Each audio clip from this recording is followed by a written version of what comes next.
Fatalo fatu sa moa I lau whasausaunga I le whi bae ngores. Ma lolo soi fu maua, ma lole langi mama, o le tato pokalame masani lava le nei o le TV Samoa I San Diego nei. Ia ua tausi sila mai o le uwhai atula o sei.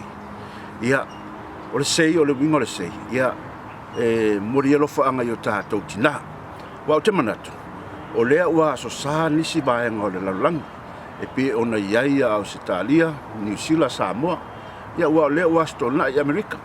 Ia mātou te whamanu atu lea so tina e tina lava o laulangi. Ia maisi o tātou tina e Samoa o tātou tina mātutua o lo tu I muripanga. Ia ua whaiwa alofa lima. O ko tama ma alo whanau o Samoa. Ia o le solo tātou pokalame. O lea o tō sisira mai. O lea o pue atu I sipa e ngā o le.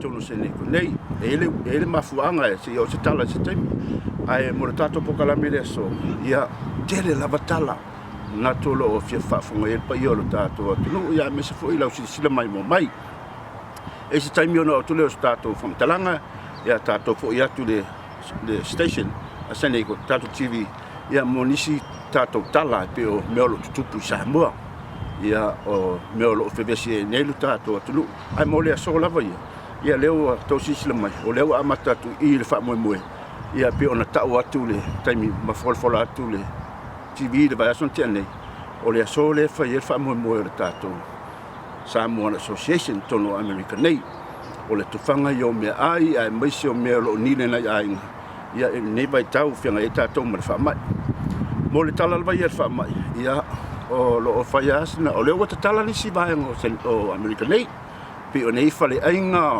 o mitulanga ba pena ia mo me opaka ia mo tafanga bange lau fa fonga o le wa tala ai lo ta fio fipea ni si vaenga ia wala vale tau sinai no le soifu malolo ina fe ngai mo ta to tangata a le so ia la usi malo si sila o la avela mai mo ia ile fa mo o le tato pifa ai o le la tatu e fa tato malolo tu o le tala o le tala o lo sila fia ia le tau I tono seli ko nei ia po California po America nei ma na ia mata ngo fie ale la tatu e festa malo longa I lo sila mai tatu tala tau a foi mai na bile o la mai mo ia I no lo tupu I le ba ngo resa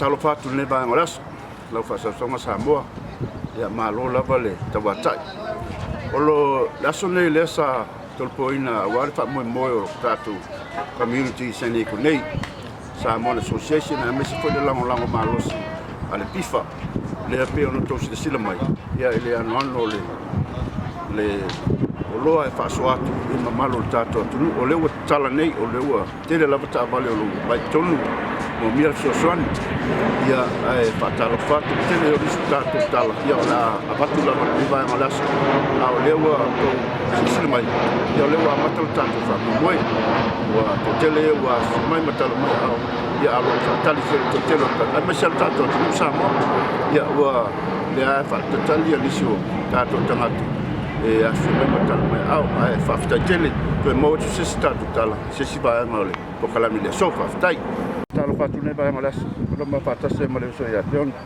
o stasfi o tamala tinu o so san ko le fa mo o le wo mai a vesi si ba ngai ki diva e na istanga talo mo miele so san patla nga fa te ke to ni aso no le ma so san ko ine tato tamat la so finalo fa mo le so ma ia ma a to ero fe ngai yo to ni as va fo ile malo la kulo tanto o so soat e yaso a batula nga pa tele so soat ni mo a me se na yo ta ko tata tono se ni nei mo lo se sila mai foi le Samoa mo malo tatu ia ole sale o stas fa fenenga ia o le ua sumem tal mai au Ia awa fo le pa yo le kalesia.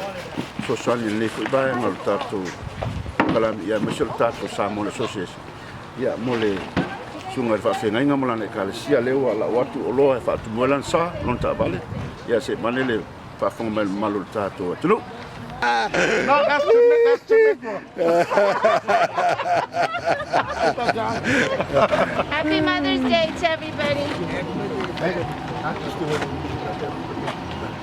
I need some more. I want some more of that. Hey, you're good. Damn, I'm sorry. Well, here we are, Here we are, week 2. week 2, and things are moving quite good this week. Yes, they are. Excited. Get it done. There's a helicopter buzzing around us. We have the one of the members of the San Diego Police Department right in front of us here, Rudy Tai. What is your take on today's event and how it's going so far? You know, it's such a great event where the community can come and we can help them in one way or another. And this is just one way that people can give back. And you know, people, we feel so blessed with the things and the relationships and the donations we've been giving. We want to share that with our own community as well. Yeah, and how is PIFA you think is going to benefit from this operation today? Well, actually, I think PIFA benefits all year long when it comes to our community. Today, the way we're able to benefit from this is we're able to help our Pacific Islander families.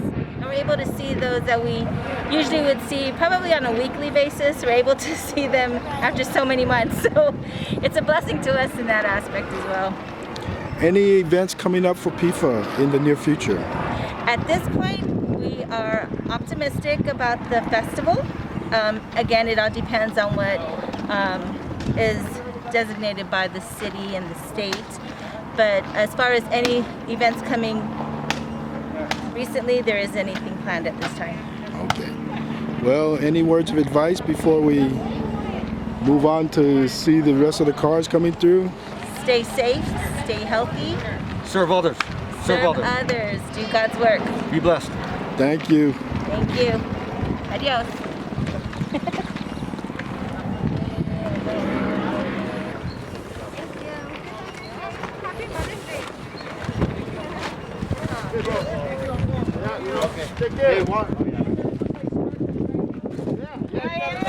I got my tip jar right here too. Ile ne va ngol pokalame mo lo sila me sambo. O lea o mato fatasi ai. Ya mse tasi fo to fine ya me se fo le le.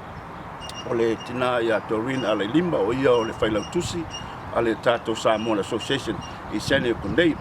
Also o le board member ale PIFA. O lea o ia lea o lo fengai fo mal fa ma po ina o le fa mo mo. Along with me o le tamatai o Taini Elisara o le alo fa sino ya Elisara. O ia lea ua fai nei ma Miss PIFA I le tausanga nei. O lea la tu atu le manoa I le whailautusi. O ia leo lo whawhengai ma lea fwoi vaenga o le whaamamoe. I tamaitai o lo avea ma saidia fwoi. Mo le fuafuanga le PIFA e whai ma Miss PIFA. Lea lao la tu atu le manoa I a Doreen a le lima. Ia mo le silanga fwoi ma whasalau awalau sida mai mo mai Samoa. Hello Doreen. Yeah, mahalo se fua. First of all, I would like to congratulate you on the, as far as becoming a Miss PIFA this year. I think you have done an awesome job. I know you're still in school, but I know Alalima would like to ask you a lot of questions as far as being in schools and stuff like that, and what your plans are. Okay. All right. So you were crowned Miss PIFA 2019 to 2020, and tell us a little bit more about your experience last year. So I think running for Miss PIFA and being crowned, I was really able to promote my platform as well as help PIFA promote theirs in showing Pacific Islander culture. But mine specifically, I am Samoan, and I got to promote my platform of health and creating health awareness amongst the Pacific Islander community, and really encourage Pacific Islanders, the youth, to encourage health and encourage education. So Tini, tell me a little bit. I remember the first time I met you was during the FIFA Festival in 2018. I was at the Samoa Village, and you came by and you were saying that we had a really nice display of Samoan culture, and you had just started with UCSD at that time. Yeah, UCSD has a very, very small Pacific Islander community. I was lucky enough to co-found with some other Pacific Islanders the Pacific Islander Student Association at UCSD, but we only had 15 members, so I hadn't been around so many Pacific Islanders in a while. So then coming to PIFA and seeing the community that they created and really joining together the Pacific Islanders of not only San Diego, but all across the country made me really excited to get involved with PIFA and help them promote and spread Pacific Islander culture. And so the following year, 2019, you decided to apply for Miss PIFA. It was you and Alana Godoy. How was that experience? I know it was very stressful because you were studying, UCSD at that time. It was your final year. You're going to graduate too in June. Yeah. So it was stressful trying to do it with school because I was graduating, and then I was also applying and starting a master's program at UCSD. So doing that plus my schoolwork was a lot, but I was really grateful for the experience, and I felt really blessed to be in a position where I could really talk about education and health in our community. So I was really lucky to and fortunate to not only run and apply, but also to win. Wonderful. And so this is your final year, and you said that you're going to be sitting your MCAT soon. Yes, yeah. So my MCAT is in July, and I'll be applying for medical school this summer. Well, we are very proud of you that you are representing the Samoan community as well as all of the Pacific Islanders representing PIFA, as well as the Samoan Association San Diego. And you've been really awesome to work with it because I'm also the chair for the Miss PIFA pageant this year. Last year it was Tula. And so we congratulate you and we wish you all the best. Thank you.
tua no upolonga ile timu malela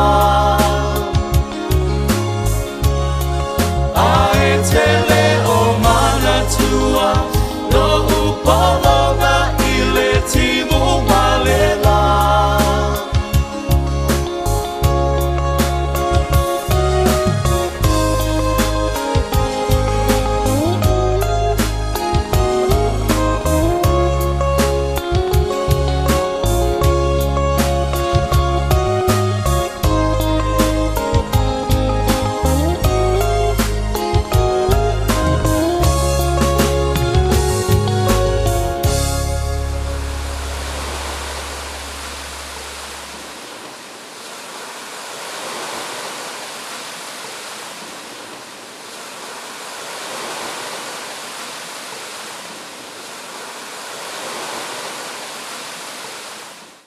Ia wha talafat sa mole me fui teimur tātou. Kolame le tātou te. Le ua wha solo atu tātou. O kolame le teimi tu la fono ie. Te wha awhi tolu ia e. Le pisa ne sa mole ne teimi. Ia ari lau fionga na lau tu wha pulu. Peo ne sau no le teimi o sola. Tu la fono ia le. Saru pole vai aso ne la sau nei. Whai mai se tala po se.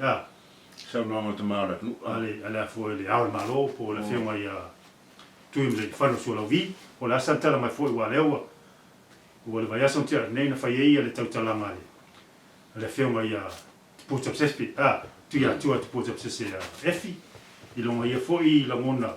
I le mta aupu whapea foi ia whapari i. Mali e tau, mali e toa. Na whai foi la ia foi tautalanga e winga lava i. I mta aupu ia mtu la whona nei to. O la sau lo i le tu la fono i o le tu e seina leo o le tu la o tanga renga i o whamsingonga i matua msuafa ma le whamsingonga leo le solinga tu la fono. Taftai, mo le whafsiri. I lo rawa i loa i tu la fono ni e tōru mua o le tu la fono le ia e whātuto tasi le whamsingonga whanunga msuafa.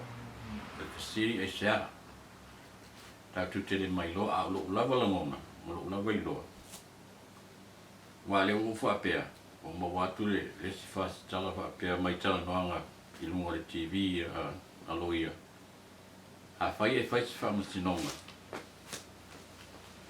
a pea o le fa manuia ina le si tu fa msino a mana o fai le apili e ma fai la le e vaenga le ofiso o le whamsinonga whanua masuafa ka toi a pilina tesi whamsinonga pe a whai e tau nuu ia tu la whano tau whaawhi nei fō ia o aina iai e tali tonu ala o lotu lo nganga o le tani ana mai mua e toi tu mai hoi le teiminona rua pe a toi atu se ainga e a pili la tu whamsinonga sa whai ai o le mafua anga o ia mea wala ina maa na o tutotas ono le lea mi o tonu whamasino na la tu whaia whamasino. Ne eise a mi o tonu, ne eise matau le tua i malatu tautonga na whai le tua le a wha maonu. Wa le eise a mi o tonu o iai lato. Lona winga, sa tongi tupe e se tu whamasino le lo ia na whaia le whamasino. A leo le nā, le whale tua o le na whaia le whamasino, le di whamasino. Ma le whale tua o le tu whamasino le o malo e ainga. Po se si lawa i tu ainga awala e ainga o le tu le nā. Ta sina na awala leo te iloma o langona o le awala na o mana na wai le ofisa whamasino ma whanua masuafa ia tuto tasi la tau. Ma le si mea, peo te whai atu e le whiala whani ia whamasino, tu whamasino. E ita le tu whamasino whanua masuafa ia Supreme Court lawyers. Ai sea, o te nei loa. Ia a nei tu la whono tau whaawhi nei e mana na o le maro e whataunu.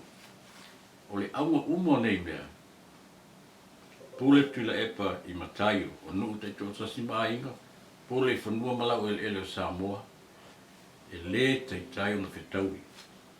O le aua umo nei mea, e mana atu la epa, ne wha lafi tua.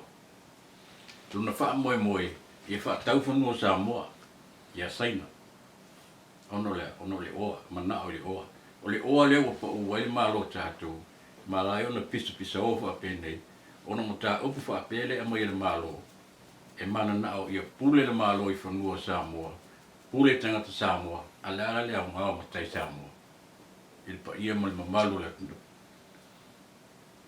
kia sia o so ni le tatu mtau half time mo le fa manga la fionga pule ile ole to te pa vale tua ole ata o to fasili to te pa tua ile tau tinga ta mam tina amata mai le fa mo boy ya ole ata te fasili por mea o iai ni la ngona mama fau i de afu o tangata na yo tato matua mai la matanga tam whenga mai por mea ua na o se afu alu vale i la ngona o taimi nei whenga malo ua le ese se nganga alofa fo ele fa pe ta alofa yo tato matua ma ua ka kia ma o solo aku kua moilo ale ua mai mea fa o pongi ia e fai ele ka ku whenga ma melo ye fa me vo ka ku whenga ma lo sa loko o mele le pe o le la fa komingisi mele pe aku a sisi whenga ka ko malo o la le ese ya ka o ngaka ai ia kia ua ia ka ua ko i diurus ko fa mas fa ukang a fai ua a fia fina ngalo o ia fa fai mo fia ku sa up kama ba kua ia ngai ko si fia le winga lo ka ia pero kama ainga le sa mali wa ia ku mali li fa ia ma ia ames fa mbalo ka ko a fai wa fai no fina lo lewa ka fai o fi mai lo ko ma no lo le e ma ku ia no ka upule e ma ku ia le fai mo fia lo ka ko ka a fina ngalo mo ka fa o fila ai ka ko kalo si ia swinga mali o le fina ngalo o le malo ka mau le tunu e mas fo ile fenga maru na ia koe kam fai koe liu sko famas fa ukama ia pe kala fia ngai le mea wa le upua le fa pe e ia kul malo fa muama pau ala ngai be le mama kai sai i lo la mo e le kala fia ngai so ka ali che pisa kongo ngale ia le misa nga sa mole la ia ta fai ia akule malo ma fa kau fongo ainga mo meio o swa fo ai yo misa inga sa mo mele la ye kau ho sa mo ke mi luma pe kula fongi i kula pa mapu le o fa fi mai malo ko a fai mangu ia sa mo a fai lo kula pa marka pengeka e mangu ia sa mo o se mele leila a fai le vesi la ngu ma le o ku mai ia pe vai sa mo pe mai o kama ma ku kama ai e si le la on ko le liu ma ko ko kala mo wa le ai e kolu e ivas fulu aso ia e vai fai ka ngalo ma fai ka ngalo ko io nga mo le liu o la ofisili la me nga le ka mo fai ka ngalo ko o pa no ka le o ai le pa Palmenia. O Palmenia para ko pasia e me. Ele aí se aí ala com ali o Palmenia o le mau ka fongo ki fa. Le la ko ki pasia ia. Limas fulu fai pule. O le fast fulu fiku por fast fulu valo fai pule. HRPP uma ia o le pe ko luo ko fai pule ese me. Meanga le si meanga le fa pe kula e pa e nga ia kula fonge. Pasia kapingeka, pasia mo fo. Ia. Ai le lo sa mo a como le. Ni. Fai la le. O kula fon fa ofile ngai fo mo so le fa pe kai ko lima sa o ai. Ia e a fa se uso no e ka mo e su el malo. Como le. E ui anga le kala fenga. Ai a o palo ka foi le ali cheima. O fenga fule. O palo ka foi le fai fo Palmenia. Fai uma mele pe fa pe sal la fon fa ofile. O Palmenia pa loka. O Palmenia o ka pu mai le la fumai. E pa loka con o Palmenia. Usala o le salo le o var le kurmasinga. Salo meringi yungi e o apu ya akuso.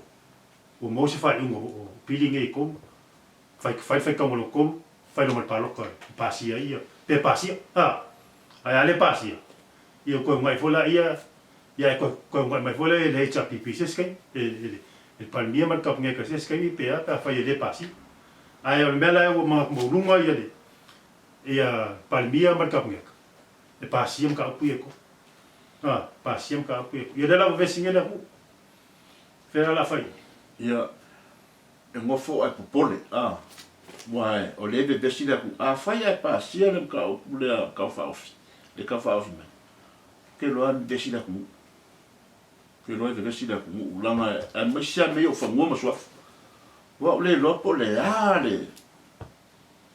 le lopo le ai o fa ngoma so fa me ka le ai le la va se me ka se ai el malo mi ana ti fese ka ma mon mole au melena o fainga matai le tongo se no uma se lalafanga le ai sa ia malo I mea ia tau matai tau no tau I tu malo e o fo I mea ni o whamasinonga e tau me o whamasinonga whanua masua maso traina whamasinonga la whamasinonga o tangata o le atunu e tau o le The People's Court pau lava le lato ngā ruenga o whamasinonga e whai nā le o e whai whamasinonga I le ami o tonu ma sao ma ia whiwhiri le unga le sao ma le ami o tonu ai le o le whai wha au ia malo lava le on sai lau sile mai mo mai le malo le tato tunu o tato ye pelu ta upule ia e mo ia ua kele foi o kako kalama ke la fo inga foi le ka upuma ia ai ka ko ia pa ia lo tato tunu ai mas fenga malo ta wi na ia swinga ma ia finga lo pa le mia malo fo lo tato tu mal fa soa ma le tu fa in tau ina ia mo se le ai fia ola tala tu ele pa le mia fo ia fionga ta il malo te ma le tu ia e tai mi fo ia ali I pula ima la fo pula ima lo se ati e tai mi so ta la fo ia to ina ba o le fono ma tu no pena e na ma o fo sa no ma tu ina mangele fionga tu le pa na sa mo ma fo le fa pe o tu a mai na amata mai le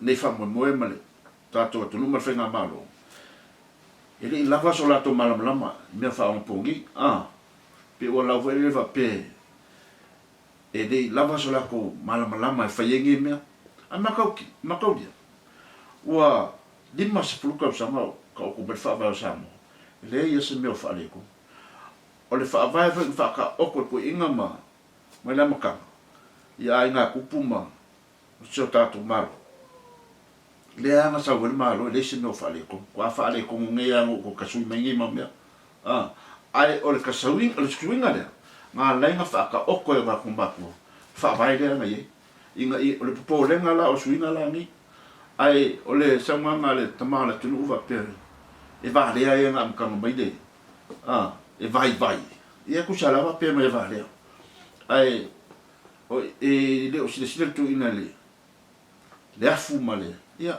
nga mali diu fo na yo ka ko a ka fenga mai ni ma ai mo maule mali fo ko ko ma se ia a belo ko ko ya nga mo samo ia ka la le le pe fo linga me wa fa kwa puama o so nga fa ia to mala tinu ma ia mo ia fa ka la fo ia pi le mali fo fa fo nga le tato tu ia mesio wa inga ma ta wa inga fo ma ka ko ai na fe ngai ma ngai o ka ko ka mam ki ngal ke mo so la so fina ngalo so fina lo fa di den ia fa tai no le fa siri talo fa nai tu na la tu sa su tai o le fa wina o le fa ba o Samoa I le na vai temi o le fa ba na fa po fa wow le fa ba fa lango I lungo le tula fono se fulu le tu na folo ai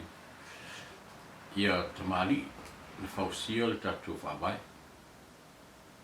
o nei mau talo te fa longo ye mai le pale mi o Samoa fa peo nai tangata ia o maali liu na whautia le whaamai e wale lea, e amalea. Ne tangi ma le tunga mau.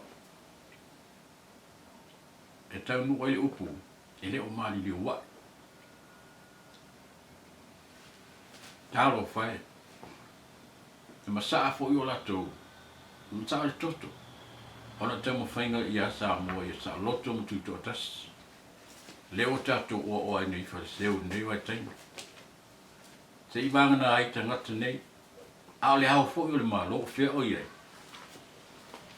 Mo lewa on te tau na sau e, whai mai sana, tau talanga i lunga le TV pe whiangai ma le kapineta. A popo ai le kapineta ma le pale mia.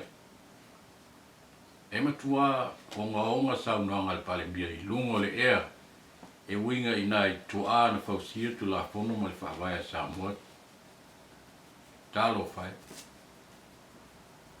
E matua matautia, ia winga le nei pale mia mo no.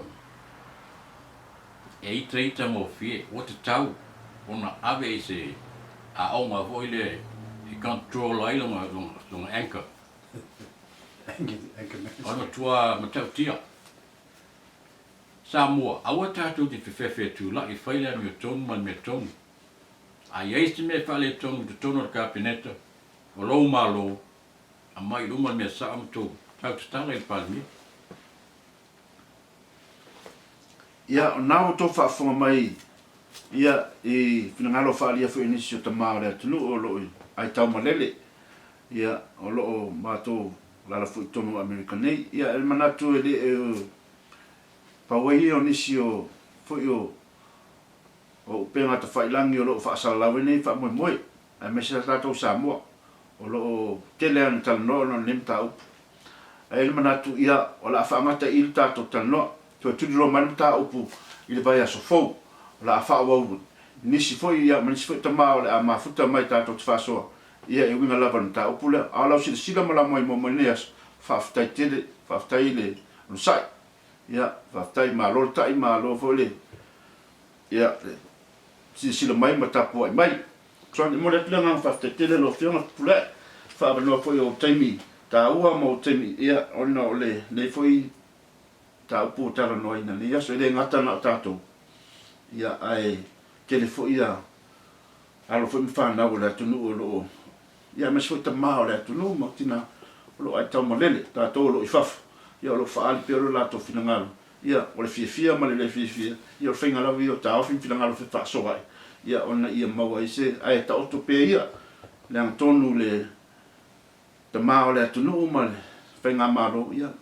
o sia ia si swinga mali o finangalo le ta mala tunu ia toile lusto famas fa o tanga pe afai o fa alia la finangalo le mali o le tato tunu te manato me le mafu ia me o matam foi ia ai se fo i vaenga mo la to finangalo ai mo la tule nga fa afta tele e fa malia fo i la si mai sa mo ma la fa fonga mai tapu ai mai pe afai o yes tala wa pa o papa ia manatura o ina ya matonu eso mato langona ia o le tangi lava le tama vale ia wa sa mo ma sota to tunu fa mangalo talanga ni aso ma sfolo mato fa so pe fa o le tauto mali ila fa fonga ia fa manu ia tele le tua ma malo tato tunu tama tina ma tua ia o lo fa le le tu ia mu panga a wa fa lo filima fa ngai mo sota tunu ba lo to malos fa popole tua ni aso man tau sama stele ia wal maftanga fe ngai mai ia meso e kale sia ia le ngata ile i famni foi le tua pa ia la fe ngai luenga o li mai le sapati le lita ia ba lo to malos ia wal fa soino le tua mono finangalo ia pa soi fuia ne ba ngole aso ta to filoi va asfo ile lo fo mala le tua